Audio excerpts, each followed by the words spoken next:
Começando mais uma versão home office do Na Cornetagem. Os assuntos hoje são um pouco polêmicos, né? Vamos começar então pelo futebol, que teve aí o Campeonato Carioca voltando e uma série de recomendações, mas aí alguns jogadores testam positivo e ainda tem o jogo, uma bagunça. Começa aí, Rafael Antônio. Bom, vamos resumir porque é inacreditável para mim. Eu já começo com o troféu joinha da semana para Federação Carioca de Futebol. Queriam porque queriam retomar o futebol, ok. Falam em procedimentos seguros, ok. Na teoria, tudo bonitinho, tudo legal, os jogos recomeçaram. Aí, domingo, 7 da noite, tá marcado o Fluminense de Volta Redonda para o Engenhão. Ok. Na véspera do jogo, os atletas do Volta Redonda testam para a Covid-19 e 3 dos jogadores acabam testando positivamente, estão com Covid-19. Esses 3 jogadores acabaram durante 15 dias treinando com os demais companheiros. O que se pensa, se você entrevistar, não é o Rafael Antônio que é o dono da verdade, se você entrevistar qualquer infectologista, ele vai dizer o seguinte: se tem 3 caras positivos e eles treinaram durante 15 dias com os outros companheiros de clube, podendo ter o contato, o que deve se fazer? Todos os jogadores imediatamente devem entrar em quarentena e fazer um novo teste para ver se pegaram ou não. Você tem que dar um espaço de 2, 3 dias. Qual seria a medida racional da Federação Carioca de Futebol a partir do momento em que se testam 3 jogadores positivos para o coronavírus? O adiamento imediato do jogo. Não tinha que ter jogo domingo, 7 da noite, no Engenhão, entre Fluminense e Volta Redonda. Não só teve o jogo, a bola rolou, como agora, além dos jogadores do Volta Redonda, que treinaram durante 15 dias com os 3 infectados, os próprios jogadores do Fluminense e os seus familiares também estão correndo o risco de terem contraído positivamente a Covid-19. É por isso que aqui no Brasil é uma piada, é uma brincadeira, os caras são irresponsáveis e pior do que isso, né? Não se manifestaram até agora, não houve um pronunciamento oficial da Federação Carioca de Futebol, nem do Fluminense a respeito desta questão. É profundamente lamentável. E aí a gente está falando, vamos voltar ao futebol com segurança? Desse jeito? É impossível. Quem se habilita agora? Vamos fingir que não aconteceu, né? Deixar aí o tempo levar esse episódio aí para debaixo do tapete e depois que tiver um campeão, que o Flamengo ganhar mais um título, olha só que coisa linda, o melhor time do Brasil. E esse episódio jamais aconteceu, exceto para alguns nerds de história do futebol que daqui a alguns anos possam eventualmente relembrar esse fato. Mas é justamente isso que o Rafael falou, né? O protocolo que já... Tudo bem, vai. Teoricamente é bonitinho, mas na prática eles fazem isso. Quer dar credibilidade como?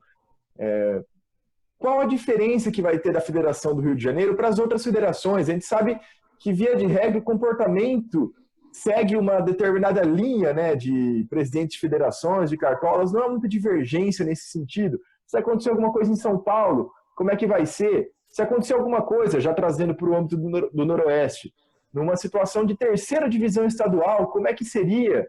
Sabe? Não tem palavras para defender. Quem defende isso ou está lucrando muito, ou é ingênuo demais. Não tem explicação defender uma situação dessa. É impossível seguir todas as medidas de proteção, né, para não pegar o coronavírus no esporte, né? Um esporte de contato como o futebol vai ter sempre formas de contágio, né? Então, o fato de, no Brasil, tá voltando o futebol antes de chegar no pico, né, da doença, isso já é completamente ridículo, né? Até sobre esse pico, né? Tem muita gente criticando que nunca chega, né? Nunca chega nesse pico. O que acontece, né? Mas isso acontece justamente porque tem uma desordem, né? Tem uma desorganização tremenda no Brasil que o tratamento do coronavírus fica impossível, né, de se fazer e fica aquela, né, montanha, né?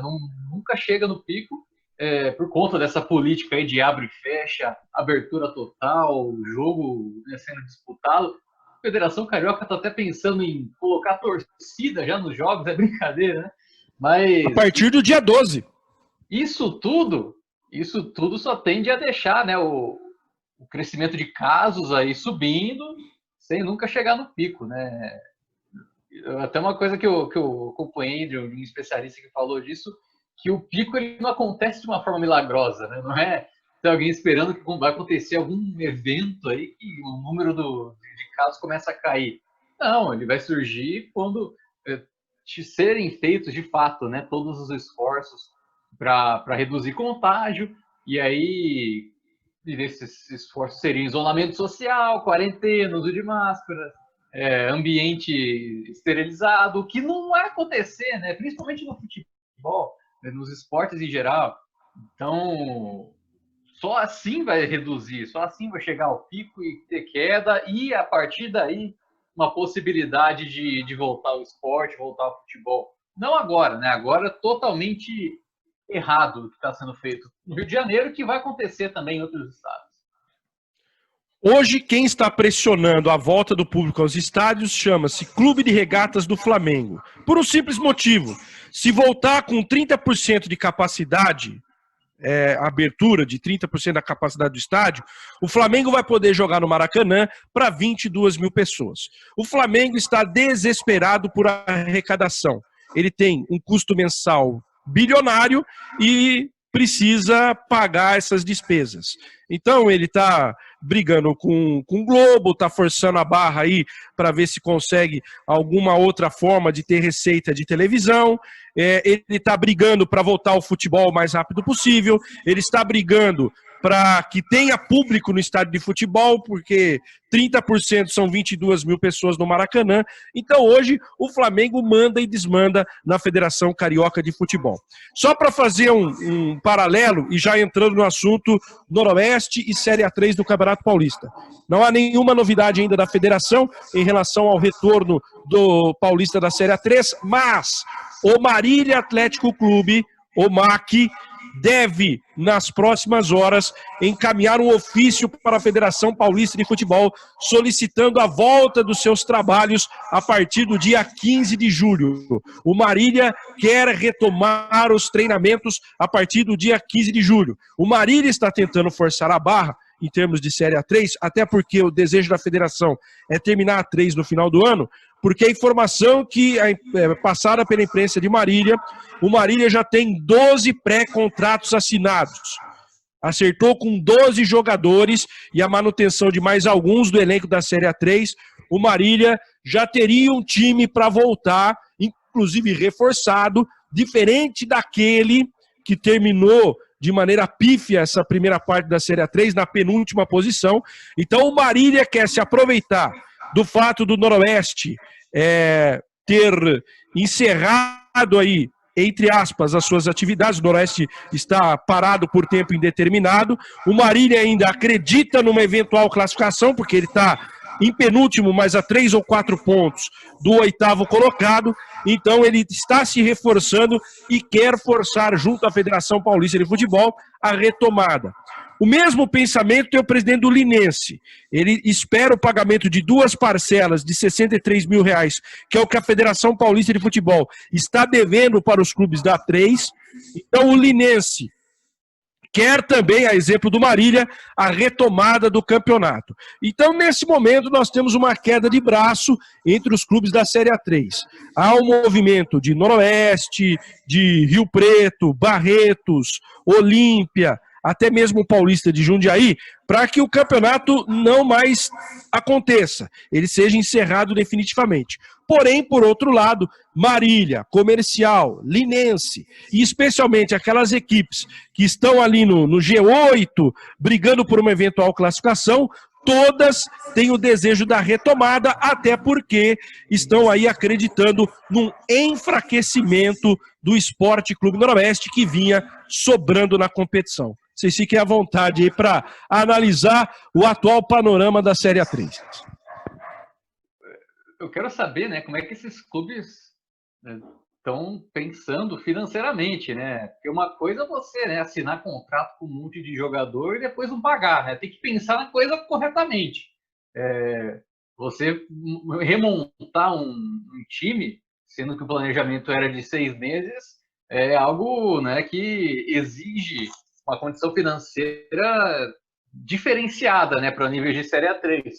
E no momento atual, pensar em retorno, a gente está vendo as elites estaduais, né, pensando nisso, o Carioca já de volta, a Paulista se organizando e tal, mas são motivos comerciais, né? Não é nem pensando em outra coisa a não ser ter uma renda, né? O contrato de TV, patrocinador.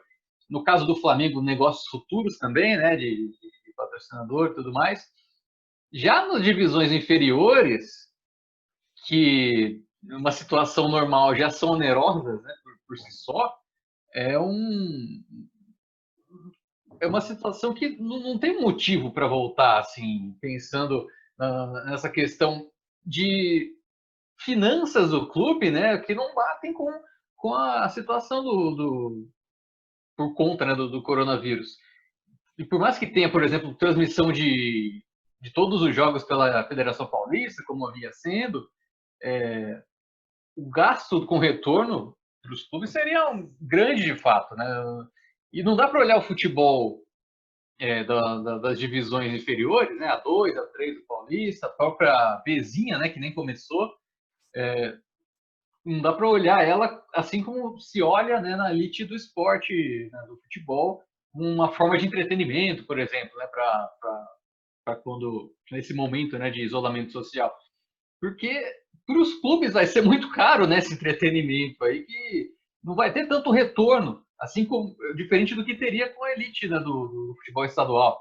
E isso, além de voltar, sem contar que voltar com o futebol, ou outra qualquer modalidade, né, antes mesmo de chegar no pico, como eu já tinha falado, é algo que não condiz nem com o que foi feito mundialmente no esporte, nem com o que os principais sanitaristas, né, pensam sobre isso. Então, é um negócio muito complicado. Na entrevista para o JC, né, podcast do JC, do ex-presidente do Noroeste, que ele fala do medo, né, que os atletas estão tendo, até por disputar, né, voltar a jogar. Porque para eles, tão longe ainda da elite estadual, né, não tem o mesmo dinheiro, né, não recebe a mesma coisa que aqueles jogadores de elite recebem. Para eles é muito complicado, porque o corpo deles é o ganha-pão. E se pega o coronavírus com a possibilidade de desenvolver no Covid, é algo que pode acabar com a carreira do atleta, tendo em conta a possibilidade de queda, né, da produção de respiração, né, no pulmão. Tem outras questões ali que com a pessoa com Covid-19 corre o risco de não ter, né, o mesmo desempenho. Isso para um atleta é terrível, né? E no caso de jogadores de Série A3, por exemplo, né, que estão longe, né, do auge ali, longe ali dos altos contratos, altos salários, é algo que deixa muito medo mesmo. Não, e fora que, além dos custos normais, né, operacionais de um jogo de antes da pandemia, haverá provavelmente um custo adicional dos testes, né, da viabilidade das condições sanitárias que os clubes mandantes, principalmente, vão ter que viabilizar nos seus jogos. Porque... Cair? Não cair. Porque, ao mesmo tempo, fazer os jogos sem que haja um teste obrigatório é mais loucura ainda do que o que já se planeja fazer. E a federação até então não acenou que vai bancar esses testes. Viria dos cofres dos clubes. E que cofres? De onde viria essa verba? É mais dinheiro ainda. Os testes não são baratos. Não há uma grande oferta de testes no Brasil. para baratear o custo, né, da compra eventual desses testes. Então, além dos custos normais, teriam custos extras em decorrência da pandemia. Além do custo extra, vai ter a renda diminuída porque não vai ter bilheteria. Então, isso principalmente aí no caso do Noroeste, né, que vinha tendo a maior bilheteria da Série A3. Tem muito clube também que nem tinha bilheteria direito, mas é um custo maior ainda, né? Vai fazer como? Vai tirar dinheiro de onde? É puro ego, né? Essa volta, esse retorno, como o Rafa falou, é puro ego. Não tem condição de voltar ao futebol. Nenhum esporte, na verdade. Sobre essa questão, o presidente do Linense, ele deu uma entrevista ao Debate Bola, né, que é uma rádio web lá ligada ao jornal Debate de Lins. Ele disse, eu quero voltar, mas ele deixou bem claro também que a questão dos custos para todo o protocolo, ele entende que os clubes da A3 não vão conseguir, com as suas próprias pernas, custear isso. Ele defende a volta, mas que a Federação Paulista de Futebol banque todos os custos, né, desse aparato que vai ter que ser feito, com testagem, com toda a higienização e outras coisas mais nos estádios de futebol da Série A3. Os caras são uns fanfarrões nesse sentido, né? Até me perdoe pelo palavreado. Mas, pô, você quer voltar, você quer forçar a volta, você não tem dinheiro para pagar, você quer... não dá, né? Não dá. Rafael, você quer passar aí um pouco sobre o que o Pegoraro falou na entrevista que ele deu essa semana ao JC? Acho que foi muito oportuna a entrevista do Pegoraro e é legal porque quem manda de verdade no Noroeste é o Estevam, com todo respeito ao Mosca, ao Lelê, que fazem parte do grupo e o Mosca era o presidente, o Lelê vice, agora o Lelê é o presidente, mas quem manda de fato no Noroeste é o Estevam Pegoraro. E ele deu uma entrevista muito legal, falando ao Wagner Teodoro, aliás, parabenizar o Wagner aqui pela entrevista, resumo da ópera, né? O que a gente está dizendo aí em termos financeiros, ele disse lá na entrevista, eu acho que está todo mundo com o mesmo pensamento, mas achei muito sensata uma das últimas falas dele a respeito do momento do Noroeste em toda essa questão. Ele defende o encerramento da competição, só que ele acha que o Noroeste nesse momento tem que ficar calado, o Noroeste tem que ficar na sua, até para não dar uma conotação de oportunismo em relação a toda essa situação. Então, deixa lá o pessoal bater cabeça, né? Deixa a federação definir alguma coisa, e aí o Noroeste e outras equipes vão se posicionar. Mas, para mim, já fica muito claro que hoje há uma divisão na Série A3 do Campeonato Paulista. Eu acredito que uns 40%, 50% de um lado querem o final do campeonato imediato, e a outra parcela que é a retomada, porque tem muita gente sonhando ainda com acesso à Série A2. Vocês são a favor do encerramento ou da continuidade do campeonato? Obviamente, é a favor do encerramento do campeonato. E o que vai ser feito em termos de acesso, rebaixamento, classificação, se vai subir Noroeste, se não vai subir ninguém... Aí é outra história, mas não pode voltar ao campeonato. A questão do regulamento, do que vai ser feito, é questão mais jurídica e de negociações na Federação Paulista. Sou mais a favor do campeonato ser encerrado sem acesso do que o Noroeste conseguir o acesso pelo campo, que é um absurdo. A ideia de retomada do esporte é um absurdo. É mais justo que se jogue tudo de novo do que volte de alguma maneira.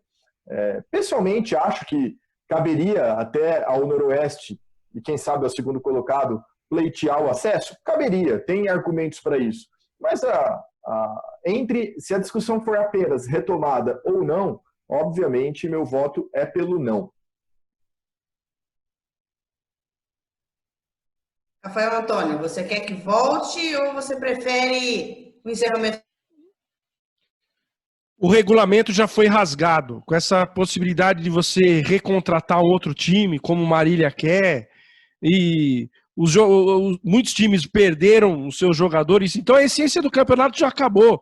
Não faz mais sentido ter continuidade o campeonato. Vai ser um outro campeonato no meio daquele campeonato. É surreal. Fábio Toledo. Também acompanho aí o voto de todos. Já deveria ter acabado pelo menos há um mês, né, quando seria a finalização da competição. Depois disso, né, fica muito complicado. Acaba um contrato, tem que reformular.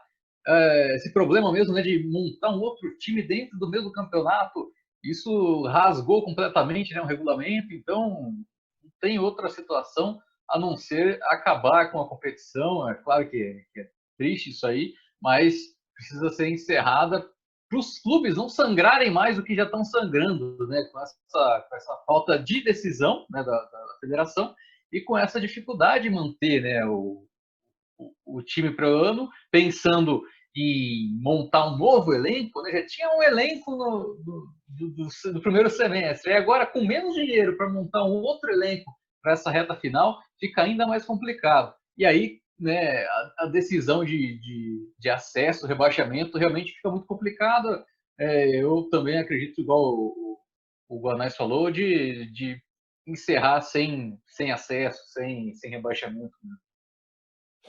Só complementando, semana passada eu particularmente falei bastante sobre a MP, né, que o Bolsonaro editou, que a parte dela mais discutida na mídia é sobre os direitos de transmissão e o patrocínio, né, que beneficiaria, entre aspas, o Flamengo de maneira imediata. Mas tem um ponto que quase não foi falado, que foi feito até como um contraponto para ver se agrada todo mundo, né, que até então o contrato mínimo de um clube e um jogador era de 3 meses. Agora, com a SMP, ele passa a ser de 1 mês. Ou seja, os clubes podem contratar jogadores por 1 mês apenas, visando justamente essa possível retomada da pandemia para acabar os campeonatos, principalmente os estaduais, né, que muitas vezes são feitos contratos mais curtos. Mas ainda assim eu não vejo como isso poderia viabilizar um retorno aqui para as divisões inferiores regionais. Eu não acredito que isso seja suficiente simplesmente para que haja a retomada do futebol nessas instâncias aqui. O assunto agora na cornetagem é o basquete. Na semana passada, a Liga Nacional de Basquete fez uma reunião com os clubes para definir o começo do NBB. Lucas, o que ficou previamente decidido? Vamos lá, essa é aquela famosa reunião, né, que acontece ali todo meio de ano para definir os rumos da temporada seguinte. Dessa vez, eles decidiram que o NBB vai começar ali no dia 14 ou dia 15 de novembro, bem no meio do mês de novembro, bem depois também do que começou na última temporada, né, que foi ali no começo de outubro. Também foi decidido que o limite de estrangeiros por clube seguirá em 4. Cada clube pode ter até 4 estrangeiros. Havia uma pressão da Associação dos Atletas para que esse número fosse reduzido. Eles pediam para que fosse 2, mas pessoalmente eu achei que eles estavam usando aquela tática de pedir para reduzir para 2, para na prática ali ficar em 3.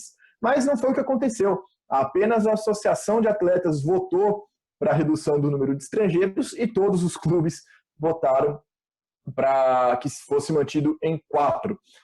Também foi decidido que o prazo para o nada consta, né, para a inscrição dos times vai até o final de agosto e a tabela vai ser divulgada ali no meio de setembro. Esses prazos, apesar de eles precisarem serem seguidos, eles nos outros anos eles foram adiados ali em algumas semanas para ajudar determinados clubes que precisavam de mais tempo para conseguir as garantias financeiras que a Liga exige. Mas, por enquanto, final de agosto para as garantias e para o nada consta, meio de setembro para a divulgação da tabela. Vale lembrar que a Liga não fez nenhuma menção a uma possível redução do valor dessa garantia, né? Então, ao que tudo indica, ela seguirá aí em 1.800.000. E, por fim, também não houve deliberação acerca da obrigatoriedade da disputa da LDB pelos participantes do NBB, então isso deve ficar realmente para a próxima temporada. De concreto que temos a data de início do NBB, a data limite de inscrição e a manutenção dos 4 estrangeiros por equipe. Ô Lucas, teve alguma definição? Alguém falou alguma coisa sobre protocolos, né? Apesar de que é lá em novembro que vai começar o próximo NBB, mas como as coisas caminham aqui em relação de contágio e tudo mais, a gente não sabe como as coisas serão até lá. Tem alguma posição em relação de protocolo? Não há. Mas aquela equipe multidisciplinar que foi criada há algumas semanas, acho que meses já, para definir uma possível volta, né, quando ainda se discutia a volta do NBB, ela ainda existe.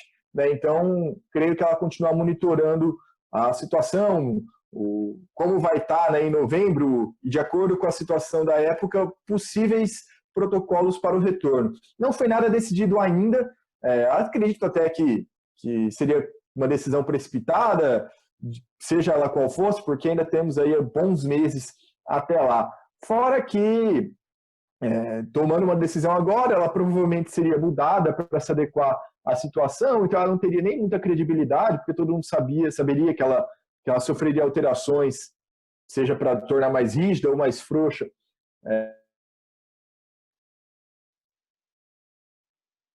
Opa, acho que Congelou, menino. a gente teve uma queda do Lucas. Daqui a... Você Perdão. no raciocínio, Fábio? Perdão, só para fechar o raciocínio aqui. É questão de tecnologia, né, gente? Me ligaram durante a conversa aqui e acabou requisitado, né? As empresas de cobrança. Mas... Aí ligaram de novo lá. Os caras estão com apetite para cobrar o Guanais, hein? Então, eu estou devendo muito. Vai lá, Fábio. Você não terminou, não. Cortaram de novo. Lucas, quer fechar seu raciocínio? Porque teve uma outra queda. Eu acho. Segue, Quando Fábio. eles ligam... Não, desculpa. Quando eles...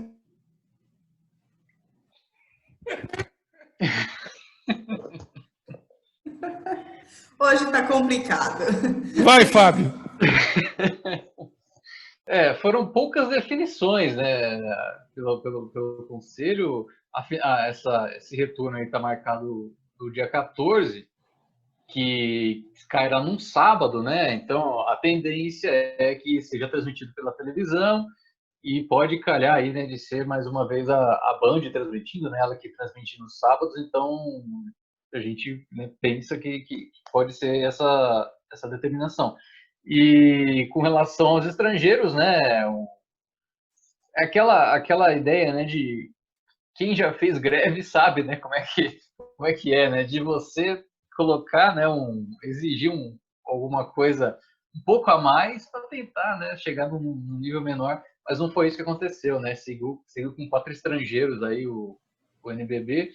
Se reduzisse para 3, eu não veria tanto problema, não, até porque não foram tantas equipes na temporada passada que se utilizou de 4 estrangeiros, né?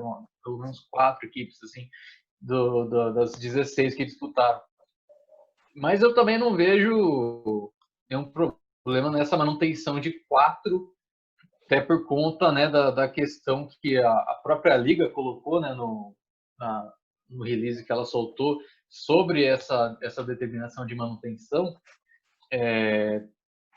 usando como exemplo outras ligas, né, e outros países, como a Liga Argentina, né, ligas europeias também, que o número de estrangeiros, né, naqueles países, né, são ainda bem maiores do que em comparação ao Brasil. 2 pontos ali nessa situação. Aí não falou nada, né, sobre a Liga de Desenvolvimento, né, que teria uma obrigação de todos os clubes que disputaram o NBB terem time, né, na Liga de Desenvolvimento. Essa determinação, acredito que precisa ser mantida, talvez dando mais um ano aí de preparo por conta, né, dessa parada pela pandemia, mas ela é muito importante para que o basquete a nível nacional se desenvolva, né? E que seja uma liga mais organizada, né? A Liga de Desenvolvimento eu não vejo tão organizada assim para se destacar, inclusive, né, no calendário nacional, porque é basicamente ali, né, utilizando uma semana para realizar suas fases ali, é um negócio muito corrido. E é claro que isso não é da maneira como deveria ser. Eu acho que precisa ter essa maior organização aí da Liga de Desenvolvimento, porque é a chave, né, para a melhoria no esporte no nível nacional, né, para o basquete no nível nacional. Embora seja uma coisa que esse trabalho aí com a categoria de base seja uma coisa que obrigatoriamente deveria ser da CBB, mas que, né, convenhamos, não faz a sua parte há muito tempo, né? A principal organização do basquete brasileiro, que já não é mais a principal, né? Vamos falar a verdade. E um fato curioso, né, que estava acompanhando nesse final de semana aí os jogos da semifinal, né, da Liga Espanhola de basquete, e chamou atenção no jogo Valência e Basconia, que eu estava vendo domingo, que alguns pedidos de tempo, né, tinha tanto estrangeiro lá que boa parte do tempo os treinadores falavam em inglês, né? Mesmo sendo na Liga Espanhola, muitos ali não falam espanhol, né? Muitos são estrangeiros. E aí, né,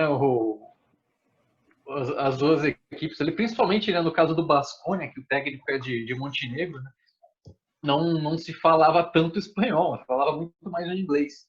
E eu até peguei no plantel, né, dos finalistas da Liga Espanhola, que inclusive está começando, né, durante a gravação aqui vai começar a final do Campeonato Espanhol. No plantel do Baskonia, eu peguei que tem apenas 3 espanhóis no elenco e o técnico também não é espanhol, né, de Montenegro. E no caso do Barcelona são 5 espanhóis, sendo que um deles é o Nikola Mirotic, que é naturalizado, né, nasceu em Montenegro. Então tem uma diferença muito grande, né, dessa utilização de estrangeiros no Brasil ainda é pequena, né? Eu acho que esse número de 4 jogadores vindos de fora eu vejo como positivo, não é um problema. Rafael Bom, rapidinho. Sobre a questão de 4 estrangeiros, acho um exagero. Nós vamos ter uma situação complicada. Eu não estou tão otimista assim que nós vamos ter um monte de time na NBB. Eu não acho que nós vamos ter tanto time assim. Vai ter jogador brasileiro desempregado. Vocês vão me cobrar lá na frente. Nós vamos ter problema sério nesse sentido. Acho que 4 estrangeiros, para o atual momento de pandemia, de crise econômica, é muita coisa. É muita coisa. E vai ter time aí que vai montar basicamente com gringo até argentino, mais barato, aquela coisa toda. Eu acho que nesse momento precisava se pensar mais no atleta brasileiro. Mas enfim, cada um tem um pensamento. Em relação à temporada, estão projetando aí em novembro, acho que está de bom tamanho. E eu queria aproveitar aqui para parabenizar os 2 colegas, primeiro pelo início do Mercadão do Basquete, né, que já começou aquecido lá na Paraíba, com o Betinho acertando aí com o Unifacisa, e também a entrevista com o Demetrios, muito legal, um outro ponto de vista de basquete, fazendo uma análise de como o basquetebol internacional enxerga o basquetebol brasileiro. Foi bem bacana e interessante o papo. Parabéns ao Fábio e ao Lucas. Obrigado, Rafa. Realmente foi um papo muito legal. Confere lá na Locomotiva. Mas eu queria falar um pouquinho sobre essa questão dos 4 estrangeiros. Ano passado, quando a Liga determinou, né, esse aumento do limite, já houve um ruído com a associação dos atletas, mas o que a Liga se propunha a fazer era legítimo, né? Realmente, os relatórios internacionais mostram que o Brasil é um dos países das principais ligas do mundo que menos usa estrangeiros, e esse número não se alterou na última temporada, obviamente. E o que acontece agora? Há uma indefinição muito grande sobre como vai ser a próxima temporada em relação ao número de times. como o Rafa falou, pode ser que esse número caia para 12, para 13, mas ele pode ser até que aumente, eventualmente, né? A gente já falou dessa possibilidade aqui em outras edições. Mas... Aí, tá comigo? Tá comigo. A gente já falou dessa possibilidade em outras edições. Mas muito mais vale ter mais times para que mais jogadores sejam contratados do que diminuir o número de estrangeiros. Então, de qualquer maneira, eu acho que essa decisão foi ligeiramente precipitada, tanto para manutenção quanto eventualmente para uma redução, caso topassem reduzir. Faz muito mais diferença ter mais 2 clubes no NBB do que você diminuir esse limite. Mas o que pensam os dirigentes, né, que votaram para essa manutenção? Por mais que haja esse argumento, né, do baixo número de estrangeiros no Brasil em comparação ao resto do mundo, nessa temporada especificamente, essa deliberação foi feita por questões financeiras, né, para que, não, além de poder montar times com estrangeiros baratos, né, porque um estrangeiro que ganhe $1.000, que seriam R$5.000, via de regra vai ter mais qualidade do que um brasileiro que topa ganhar R$5.000. Mas também para fazer com que os brasileiros de maior nível, de maior salário, não se valorizem tanto ou topem diminuir o salário.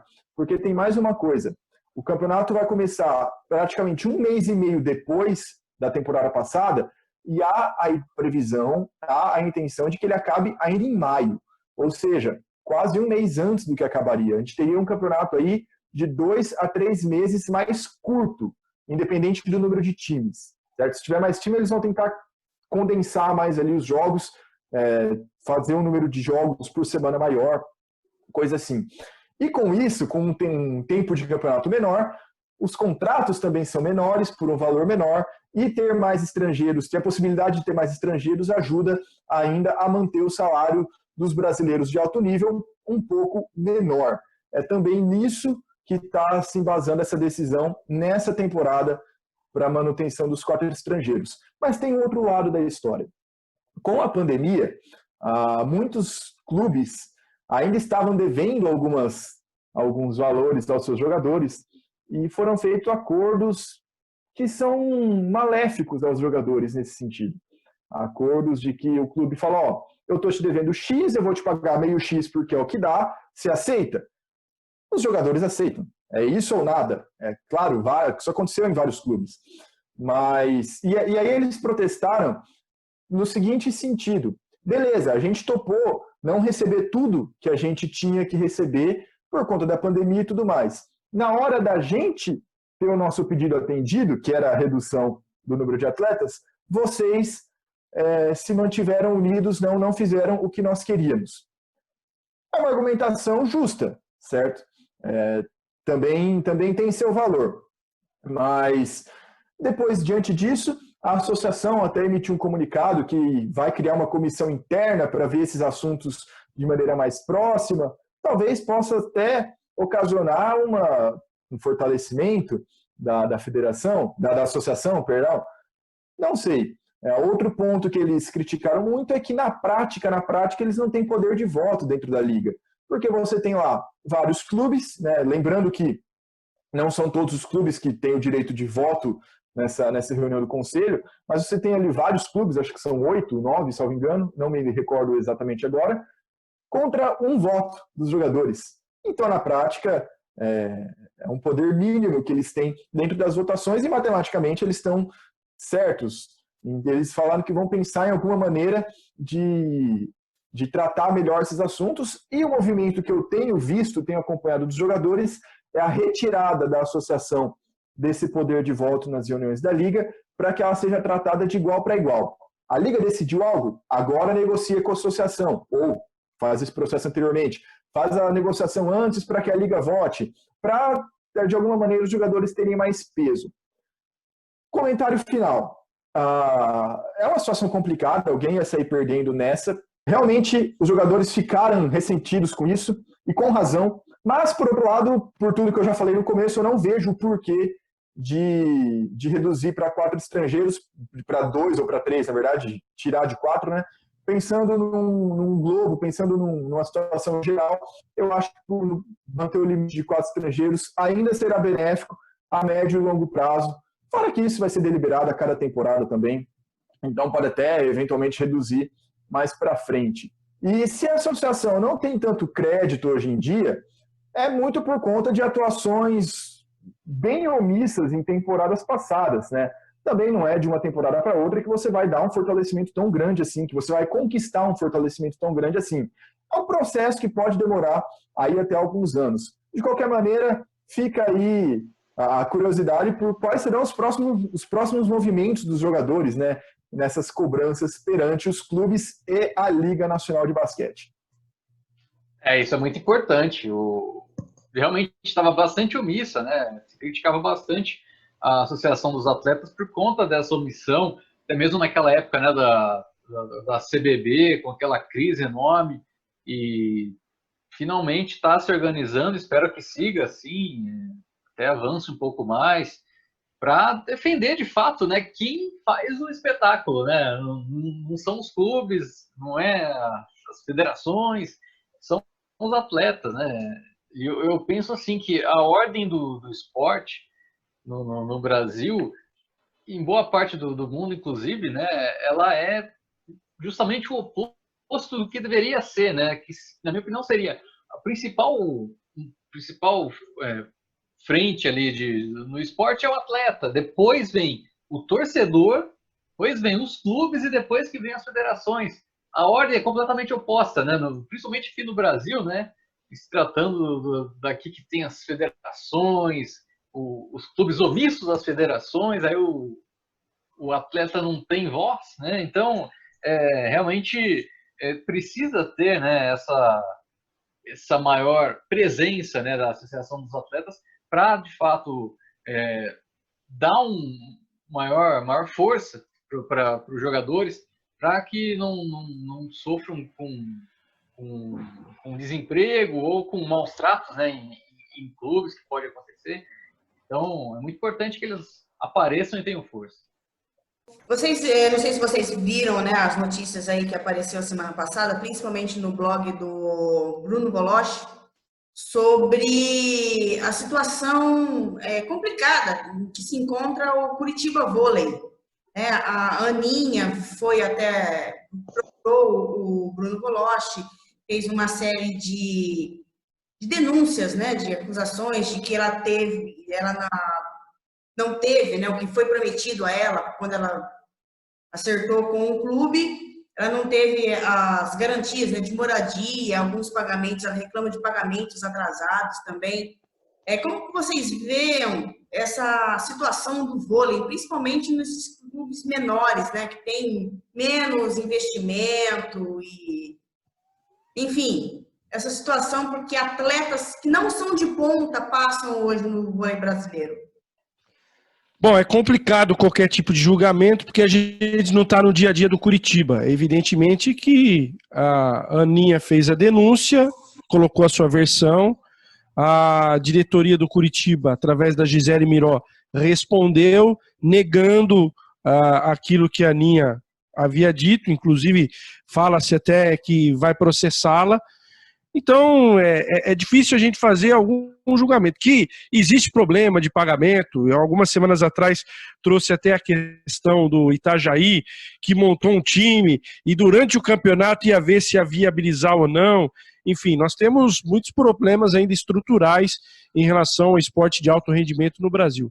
Mas, nesse momento, é muito complicado tecer um julgamento, dizer quem é que está falando a verdade ou quem está com a razão nesse caso. É a mesma situação do Dudu do Palmeiras, né? Que está sendo acusado pela sua ex-mulher de que a teria agredido, ele disse que não, falou que foi ele que apanhou, e os advogados de defesa já estão mostrando imagens que ela deu uns catiripapo nele. O fato é que não sei quem é que tem a razão. A única verdade é que o Dudu está vazando, vai para o Catar e vai deixar o Palmeiras e vai fazer muita falta ao Verdão. Grande abraço, até semana que vem. Não vai ter o seu joinha, nem a sua cornetagem, Rafael Antônio? Já foi no começo, ó. A cornetagem é para aquela palhaçada do Volta Redonda lá. Não do Volta Redonda, palhaçada da Ferge. A minha observação sobre essa situação no Coritiba é que não é apenas a Aninha, né, que fez essa declaração, né? Tem também a Mariana Galon e a Carol Westermann, né, que inclusive chegou a jogar no Bauru, né? As duas se lesionaram e falaram que não teve o amparo necessário, né, do Coritiba nos seus tratamentos, né? No caso da Mariana Galon, foi um problema no coração, que inclusive ela teve que aposentar, né, teve que parar de jogar.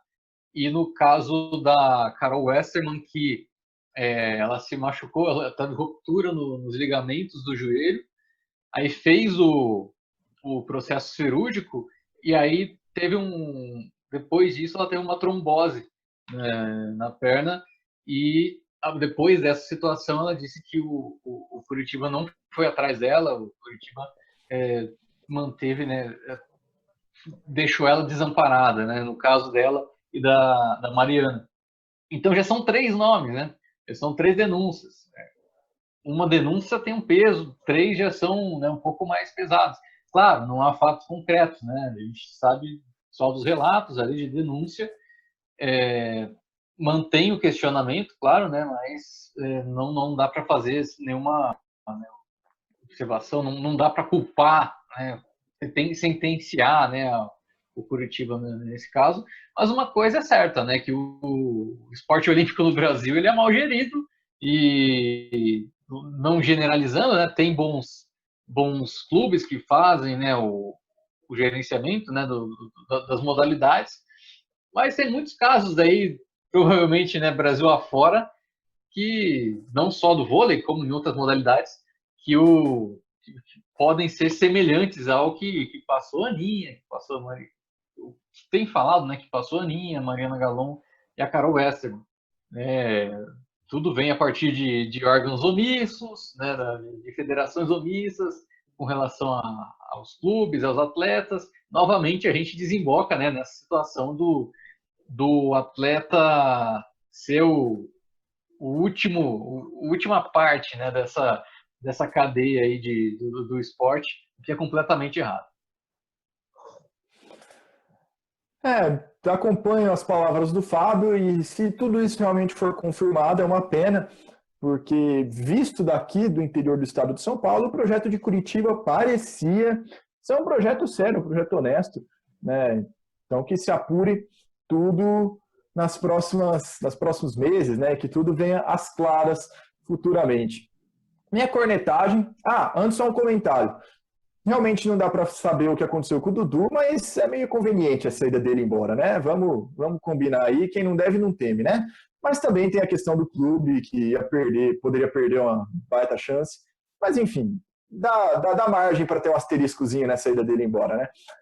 Mas vamos lá, minha cornetagem da semana vai para a NBA, né? A senhora NBA também pensando no money, está forçando uma volta na Flórida, né, do campeonato, só que ela vai voltar com 22 times, né, os que tinham chances ali de se classificar aos playoffs, e tem 2 fatores. Quem está testando positivo para a Covid não está indo mais para Orlando, né, que vai ser tudo disputado ali no complexo da Disney.